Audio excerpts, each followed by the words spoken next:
అందరికీ నమస్కారం. Welcome back to Vamsi Bhavani. So ఇవాల్టి ఈ వీడియోలో బేసిక్‌గా మనం జనరేషన్ గూగుల్ స్కాలర్‌షిప్ అనే స్కాలర్‌షిప్ గురించి డిస్కస్ చేయబోతున్నాం. సో ఈ వీడియోలో ఈ స్కాలర్‌షిప్‌కి సంబంధించిన ప్రతి డీటెయిల్ లైక్ ఎలిజిబిలిటీ క్రైటీరియా ఏంటి, స్కాలర్‌షిప్ అమౌంట్ ఎంత, అండ్ ఈ యొక్క స్కాలర్‌షిప్‌లో మీరు బేసిక్‌గా సెలెక్ట్ అవ్వడానికి వాట్ ఈస్ ద ప్రాసెస్ అంతా డీటెయిల్‌గా డిస్కస్ చేసుకుందాం. బట్ బిఫోర్ దట్ మీరు వంశీ భవాని ఛానల్‌కి కొత్త అయితే ఖచ్చితంగా సబ్స్క్రైబ్ అండ్ ఈ యొక్క వీడియోని మిగతా ఫీమేల్ క్యాండిడేట్స్ అందరితో షేర్ చేయడంతో పాటు ఒకవేళ కనుక మీరు కొత్త జాబ్లోకి షిఫ్ట్ అవుదాం అనుకున్నా ఆర్ఎల్స్ మీరు ఫ్రెష్గా మీ కెరియర్ని స్టార్ట్ చేద్దాం అనుకున్నా ఆల్రెడీ ప్రతి వీడియోలో చెప్తాను కదా, yes Relevel by Unacademy can be a good option for you. బేసిక్గా రీలెవెల్ బై అన్అకాడమీలో ప్రాసెస్ ఏ విధంగా ఉంటుందంటే, సో ఎలిజిబిలిటీ క్రైటీరియా రీలెవెల్లో బేసిక్గా ఏంటి అంటే you have to B 18+ age criteria మాత్రమే. ఆ తర్వాత బేసిక్గా మీరు టెస్ట్కి రిజిస్టర్ అవ్వాలి. ఆ తర్వాత టెస్ట్ రాయాలి. బేసిక్గా టెస్ట్లో 2 ఫేజెస్ ఉంటాయి. ఫస్ట్ ఫేజ్లో 150, సెకండ్ ఫేజ్లో 700 వస్తే థర్డ్ ఫేజ్లో మీరు బేసిక్గా ఏవైతే కంపెనీస్ ఆల్రెడీ ఆన్ బోర్డ్ అయి ఉంటాయో రీలెవెల్లో వాటితో బేసిక్గా ఇంటర్వ్యూస్కి అటెండ్ అవ్వచ్చు. ఇంటర్వ్యూస్లో బాగా పర్ఫామ్ చేస్తే ద ఆఫర్ అంటే బేసిక్గా ఆ జాబ్ ఆఫర్ మీదే. Okay, it is as simple as that. And ఈ టెస్ట్లు ఏవైతే ఉన్నాయో మీరు అనుకోవచ్చు ఇట్ ఈజ్ పేడా అన్న అని చెప్పి. No, it is completely free, 100% free. So బేసిక్గా ఏవేమి డొమైన్స్ ఉంటాయి ఈ టెస్ట్లు ఇవ్వడానికి అంటే మీకు ఆల్రెడీ తెలిసే ఉంటుంది. Or else show you. బేసిక్గా మీరు ఇక్కడ గెట్ హ్యాడ్ అని క్లిక్ చేస్తే మీకు కనబడతాయి. సో బేసిక్గా 2 మెయిన్ డొమైన్స్ ఉంటాయి, బిజినెస్ అండ్ టెక్నికల్. ఓకే, బిజినెస్లో ఒకటేమో బిజినెస్ డెవలప్మెంట్ టెస్ట్, ఒకటేమో బిజినెస్ అనలిటిక్స్ టెస్ట్. ఓకే, టెక్నికల్లో వాట్ డూ వీ హ్యావ్ అంటే ఫ్రంట్ ఎండ్ డెవలప్మెంట్ ఒకటి, బ్యాక్ ఎండ్ డెవలప్మెంట్ ఒకటి, అండ్ డేటా అనలిటిక్స్ ఒకటి. ఓకే, మీరు చూసుకుంటే నాన్ టెక్ ఫీల్డ్లో ఇక్కడ చూసారా మినిమమ్ ఈజ్ 5+ అండ్ ఇక్కడ is 6+. So that is the minimum salary that you can get through relevel. Okay, maximum అంటారా, మన వాళ్ళు చెప్పాను కదా, దెర్ ఈస్ 1 పర్సన్ ఎవరైతే రీసెంట్గా రీలెవెల్ ద్వారా క్రెడ్లో జాబ్ పొందారు and he got a CTC of about 40 lakhs అంట. సో అగైన్ మ్యాక్సిమం అనేది మీ చేతిలో ఉంటుంది, but minimum is 6 for technical and 5 for business. Good. So దీంట్లో మీకు ఏ డొమైన్ ఇంట్రెస్ట్ ఉంటే ఆ డొమైన్ బేస్గా క్లిక్ చేయాలి and then book the free slot, give the exam and yeah ఆ విధంగా అనమాట. సో ఖచ్చితంగా ఫ్రీ ఆపర్చునిటీ కాబట్టి మిస్ చేసుకోకండి. లింక్ ఉంటుంది డిస్క్రిప్షన్లో. ఆ లింక్ ద్వారా ఇవాళే వెళ్ళి మీకు దేంట్లో అయితే స్కిల్ మరియు ఇంట్రెస్ట్ 2 ఉన్నాయో ఆ యొక్క బేసిక్గా టెస్ట్ అనేది ఇస్తే మీకు ఖచ్చితంగా హెల్ప్ అవుతుందని చెప్పి నేను ఆశిస్తున్నాను. సో టాపిక్లోకి వెళ్ళిపోదాం. So topic is about generation Google scholarship. So ఈ స్కాలర్షిప్ ఎవరు ఇస్తున్నారు అంటే గూగుల్ ఇస్తుంది. సో ఏషియా స్పెసిఫిక్ ఏంటన్నా అంటే, so Asia and Pacific countries ఏవైతే ఉన్నాయో సో ఆ ఏషియా అండ్ పెసిఫిక్ కంట్రీస్ యొక్క ఫీమేల్ స్టూడెంట్స్ మాత్రమే ఎలిజిబుల్. అంటే ఇంకా ఎలిజిబిలిటీ క్రైటీరియా ఉంది, will go in to that, but that is what it means by Asia and Pacific. Good. So బేసిక్గా first of all ఈ యొక్క స్కాలర్షిప్లో అమౌంట్ ఎంత అంటే మీరు ఆల్రెడీ తమిళలో కూడా చూసుంటారు. It is $1,000. Okay, it is $1,000. ఈ యొక్క స్కాలర్షిప్కి మీరు ఎప్పటి లోపల అప్లై చేయాలి అంటే by what 11:59 PM Indian standard time on Friday December 10th, 2021. So December 10th వరకు మీకు టైం ఉంది. ఇవాళ date is 27th. So you still have time and నీట్గా అప్లై చేయండి. సో ప్రాసెస్ చెప్తాను. ఓకే, బేసిక్గా ఈ స్కాలర్షిప్ చెప్పాను కదా $1,000 అండ్ ఇది బేసిక్గా 2022-2023 అకాడమిక్ ఇయర్లో మీ యొక్క ఎక్స్పెన్సెస్ కోసం ఇస్తారు వీళ్ళు. ఓకే, సో ఎవరైతే ఉమెన్ ఇన్ టెక్ ఉన్నారో ఆ women in tech from these Asia Pacific కంట్రీస్లో ఎవరైతే బాగా పర్ఫామ్ చేస్తున్నారో, okay, diversity, equity, inclusion, innovation, academic performance వీటి అన్నిటి బేసిస్లో చూసి బేసిక్గా వీళ్ళు స్టూడెంట్స్ని సెలెక్ట్ చేస్తారు. ఎంతమందిని అనేది వీళ్ళు మెన్షన్ చేయరు, but then if your application is good they'll select you. Okay, so eligibility ఏంటి అంటే బేసిక్గా first eligibility you have to be enrolled as a full time student in bachelors degree for the academic year 2021 and 2022. Okay, వీళ్ళు ఎక్కడా కూడా engineer అనేది mention చేయలేదు. So ఇది కేవలం ఇంజనీరింగ్ స్టూడెంట్స్కేనా అంటే నో, మీరు బ్యాచిలర్స్ డిగ్రీ ఏ బ్యాచిలర్స్ డిగ్రీ అయినా ఓకే. ఓకే, సో మీరు ఏదో ఒక బ్యాచిలర్స్ డిగ్రీలో బేసిక్గా ఎన్రోల్ అయి ఉండాలి. ఓకే, ఏ ఇయర్ అయినా పర్వాలేదా అంటే నో, మీరు సెకండ్ ఇయర్ ఆఫ్ స్టడీలో ఉండాలి. Okay, second year of study in a bachelors degree in an university which is located in Asia Pacific country. Got it? I think you have understood. బేసిక్గా point ఏంటి అంటే మీరు eligible అవడానికి main thing you have to be a female student అండి ఫస్ట్ది. సెకండ్ది మీరు bachelors degree చదువుతూ ఉండాలి. ఏ ఇయర్లో? ప్రస్తుతానికి సెకండ్ ఇయర్లో ఉండాలి. ఓకే, అండ్ ఏషియా పెసిఫిక్ ఇవన్నీ పక్కన పెట్టండి, India is eligible because it comes under Asia Pacific only. Okay, so third important point ఏంటి అంటే మీరు ఏ బ్రాంచ్లో ఉండాలి అంటే you have to be studying in computer science, computer engineering or any closely related technical field. అంటే మన IT, ICT ఇవన్నీ కూడా ఎలిజిబులే. సో కంప్యూటర్ సైన్స్ రిలేటెడ్ బ్రాంచెస్లో మీరు చదువుతూ ఉంటే in the second year and మీరు ఫీమేల్ అయితే you are what eligible. So next point ఏదైతే ఉందో మీరు మీ యొక్క CGPA రికార్డ్, మీ అకాడమిక్ రికార్డ్ బేసిక్గా బాగుండాలన్నమాట. సో మీరు ఒక మంచి స్టూడెంట్ అకాడమికల్గా అయి ఉండాలి. అది కాకుండా మీ యొక్క passion for improving representation of under represented groups in computer science and technology. So బేసిక్గా మీరు ఏ విధంగా ఎవరైతే అండర్ రిప్రజెంటెడ్ గ్రూప్స్ ఉంటాయో వాళ్ళని మరింత బాగా ప్రోత్సహించేందుకు మీరు ఏమైనా చేస్తున్నారా? చేస్తూ ఉంటే ఇట్ ఈస్ బెటర్ అనమాట. సో బేసిక్గా ఇవన్నీ పక్కన పెట్టండి. మీరు కనుక ఈ ఫస్ట్ 3 సాటిస్ఫై చేస్తున్నారు అనుకుంటే అప్లై చేయండి, apply for it. So what is it? So బేసిక్గా first thing is you have to be bachelor student. Okay, ప్రస్తుతానికి సెకండ్ ఇయర్లో ఉండాలి. You have to be a female candidate. దాంతోపాటు మీరు చదువుతున్న branch should be computer science related. Obviously మీ యొక్క academic record బాగుంటేనే it will be it will be helpful for them to give to you. అంటే ఎందుకంటే ఏషియా పెసిఫిక్ అంటున్నారు, there are lot of students who will be applying. వాళ్ళందరికీ ఇవ్వలేరు కదా. So obviously వాళ్ళు ఎవరికి ఇద్దాము అనేది జడ్జ్ చేసినప్పుడు obviously last 2 points will help them. Okay, that's the thing. Okay, so మీకు ఎలిజిబిలిటీ క్లారిటీగా అర్థమైంది అనుకుంటున్నాను. గుడ్. సో బేసిక్గా ఇప్పుడు ప్రాసెస్ ఏ విధంగా ఉంటుంది? బేసిక్గా మీరు ఇక్కడ అప్లై నౌ అని క్లిక్ చేయాలన్నమాట. అప్లై నౌ అని క్లిక్ చేసిన వెంటనే ప్రాసెస్ ఏ విధంగా ఉంటుందంటే బేసిక్గా ఫస్ట్ మిమ్మల్ని ఏమడుగుతారంటే జనరల్ బ్యాక్గ్రౌండ్ ఇన్ఫర్మేషన్, అంటే మీ యొక్క కాంటాక్ట్ ఇన్ఫర్మేషన్, డీటెయిల్స్, మీరు ఎక్కడ చదువుతున్నారు ప్రస్తుతానికి, ఓకే, అండ్ మీ యొక్క phone number, all this will be taken.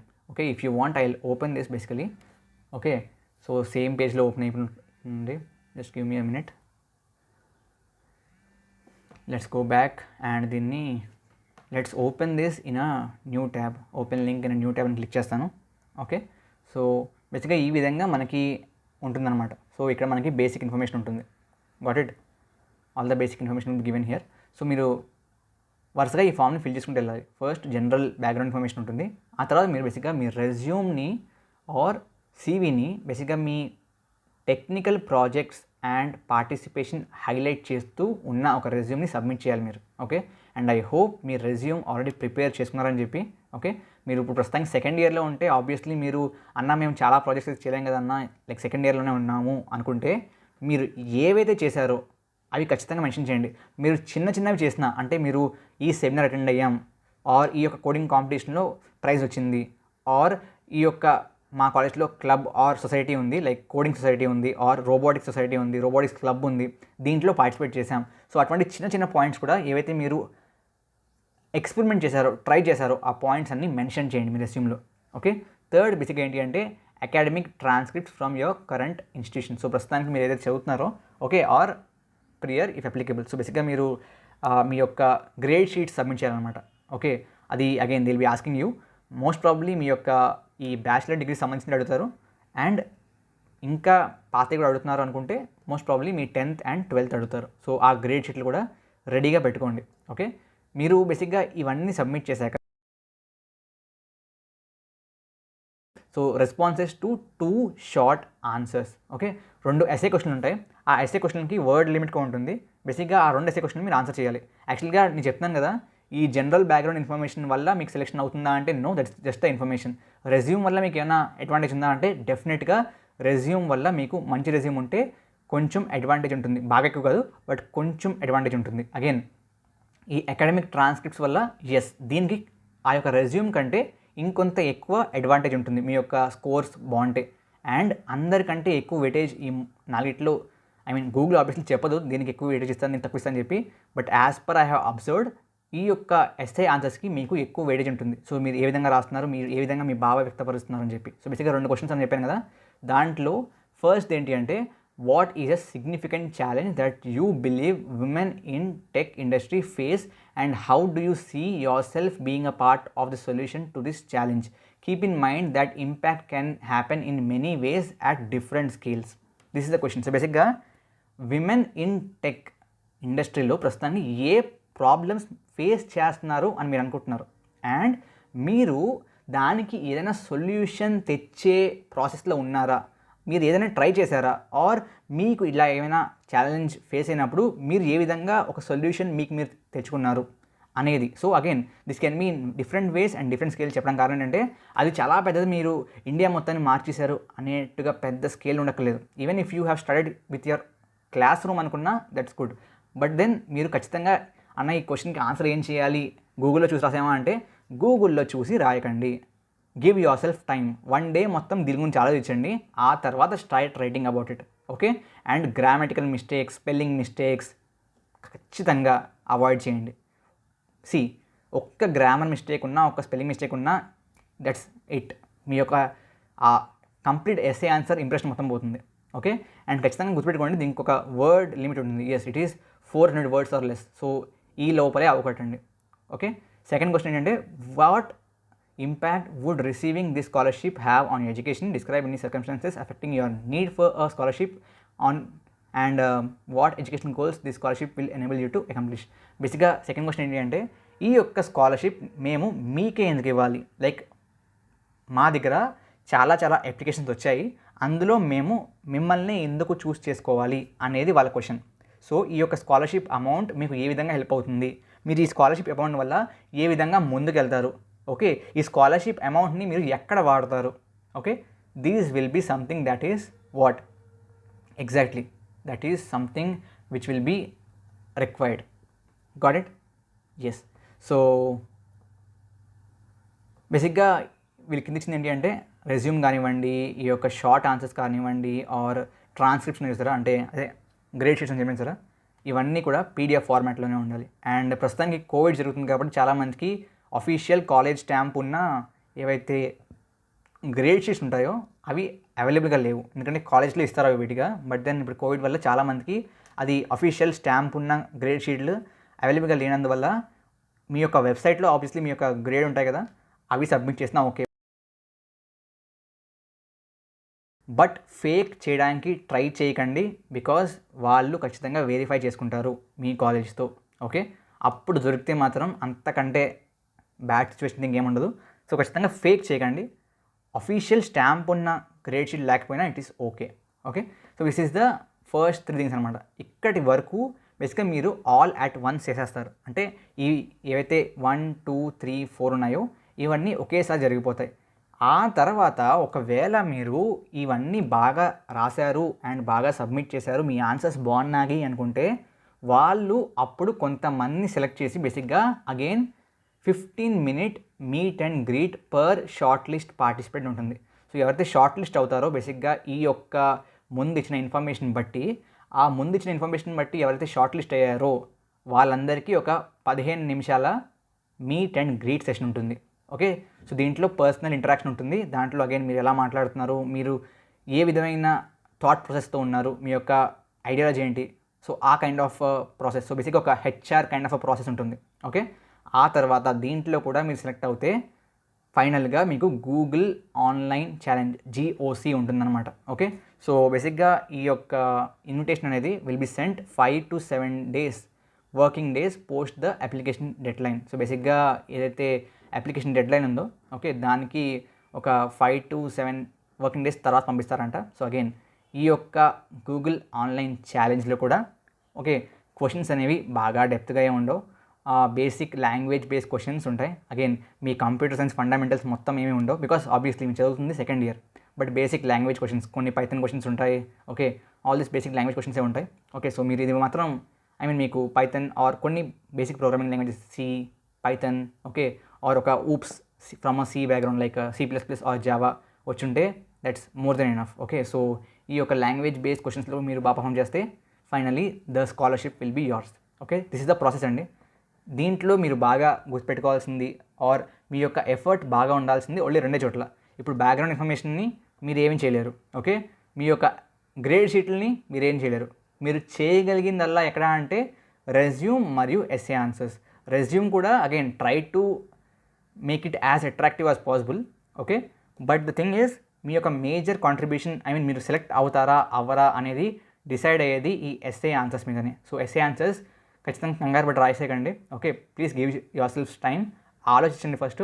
ఆలోచించాక if at all you feel as ఈ పాయింట్స్ రాస్తే బాగుంటుంది, ఆబ్వియస్లీ మీరు ఖచ్చితంగా ఏదో ఛాలెంజ్ ఫేస్ చేసి ఉంటారు, అది మీరు సాల్వ్ చేసి ఉంటారు కూడా. ఆలోచించండి. అదేవిధంగా ఈ స్కాలర్షిప్ వస్తే మీరు ఏం చేస్తారు. ఓకే, ఖచ్చితంగా ఈ ఆన్సర్స్ అనేవి లైక్ టూ మచ్ బోస్టింగ్లో ఉండకూడదు, అంటే సెల్ఫ్ డబ్బాలో ఉండకూడదు. అలా అని చెప్పి ఏమీ రాయకుండా ఉండకూడదు. అర్థమైందా? సెల్ఫ్ డబ్బా ఉండకూడదు, అలా అని చెప్పి ఏమీ రాయకుండా ఉండకూడదు. రెండు ఎక్స్ట్రీమ్స్లో ఉండకూడదు. It should be somewhere in the middle. Okay, I hope you have understood what I'm saying. Okay, so ఆ విధంగా ఎస్ఏస్ని ప్రిపేర్ చేయండి.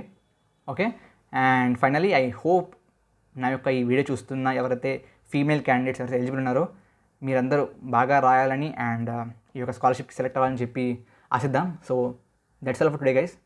Thank you very much and జై హింద్, జై భారత్.